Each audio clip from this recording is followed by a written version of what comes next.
What's good, YouTube? It's the boy who cried Super Saiyan here today, back with another video. Today I wanted to get into a theory that I thought was pretty interesting and just give my 2 cents onto why I thought it's possible. Without further ado, let's get straight into it. In the most recent chapters of One Piece, Oda's been teasing us with the silhouette of a particular individual. This individual seemingly being a member of the God's Knights. And in chapter 1121, this silhouetted individual was grouped among 11 other characters, and it seemed to readers as if Oda was highlighting the fact that moving forward, these characters would be key figures in the upcoming final saga. Most of these characters were no-brainers. We of course had Luffy, and well, we all know why he's there, with him being the main character and all. We also had Shanks, Blackbeard, and of course Buggy. But for the purposes of this video, I wanted to talk about two other characters that were highlighted in particular. Same for Garling and our silhouetted individual. Now the prevailing theory as of late is that this silhouetted individual is in fact Shanks' twin brother. And honestly, with everything that we've gotten from Oda so far, I think it makes sense. Our first alleged introduction with this character was when we saw him at Marine Joie when he met with the Gorosei to discuss a certain pirate. We originally thought that this was Shanks, but thanks to additional context, it is now thought that this was in fact Shanks' brother coming to the Gorosei to talk about Shanks himself. This makes a lot of sense, as if this was truly Shanks' brother, he would be a celestial dragon, which would explain why he's on the Holy Land and how he's able to gain an audience with the Gorosei in the first place. Also, in the close-up of his face, we were only able to see the right side of his face. And why is this important? Well, we're all familiar with Shanks' scar that is located on the left side of his face. So this was probably an attempt by Oda to keep the true identity of this individual hidden by letting us believe that this was in fact Shanks. This is further supported by the fact that when Oda has only made the right side of Shanks' face visible to us in the past, his scars were still visible. This could just be an inconsistency, but I think it should still be taken into account. We've also been shown multiple silhouettes of an individual who seems to use a very similar sword to Shanks, that being the saber of course. And while that on its own may not be enough evidence by itself to support this theory, it is important to note that his silhouette profile is extremely similar to that of Shanks. And if you think that it is unlikely that Oda would give Shanks a sibling that looks exactly like him, take a look at a young Garling.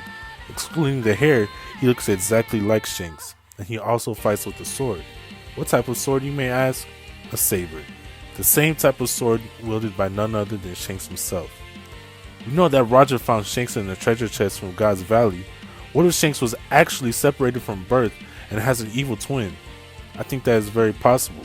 Going back to the swords, we know that family members can share fighting styles, with the Chinjao family being an example of this, or even looking at the Monkey family's fist-oriented fighting style, and also Kaido and Yamato's use of kanobos, so it's very likely that Shanks' brother would be a swordsman. I think that Oda has been subtly dropping hints that this is the case, as the hints are extremely subtle and not a lot of attention is drawn to them.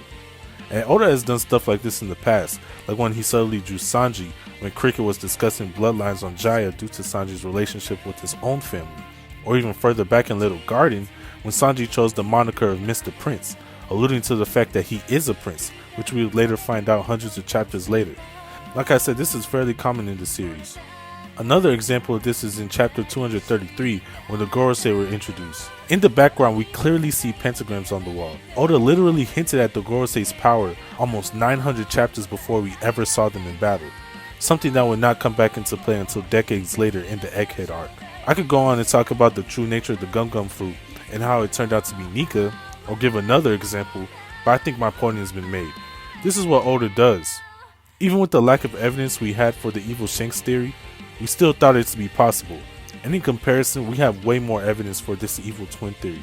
And with Garling now being one of the Gorosei due to the death of Saturn, there is an opening for the God's Knights. Who better to lead than his son, a swordsman on the same level of Shanks? Maybe this can even lead to a battle between him and Mihawk, a true challenge for him against the Shanks with both arms, before we even see him fight Zoro. We haven't even addressed the many character interactions this can lead to, like the Shanks' reactions to his twin brother if he doesn't already know, or a possible interaction between him and Luffy. Oda loves to incorporate different tropes into the story. Look at Toki. Who knew that time travel would come to exist in the story? Or even aliens. Yes, that's right. We saw them in Anaru's cover story. You got things like zombies, cyborgs, and even vampires. Heck, we even have cloning now thanks to Vegapunk. So the evil twin trope is something that Oda could easily incorporate to the story, especially with his writing skills. The possibilities are really endless, as Oda can create whatever he wants. However, this is just a theory, and I could easily turn out to be wrong.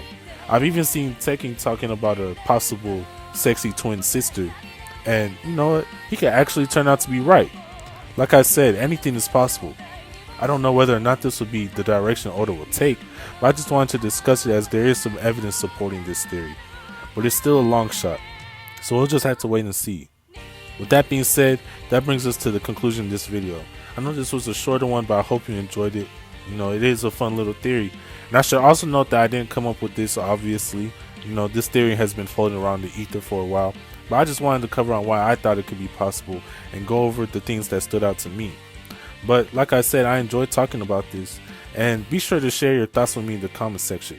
Let me know if you agree with this theory or if you don't, you know. And let me know why you don't.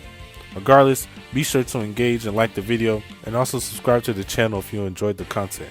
With that being said, it's the boy who cried Super Saiyan, signing out.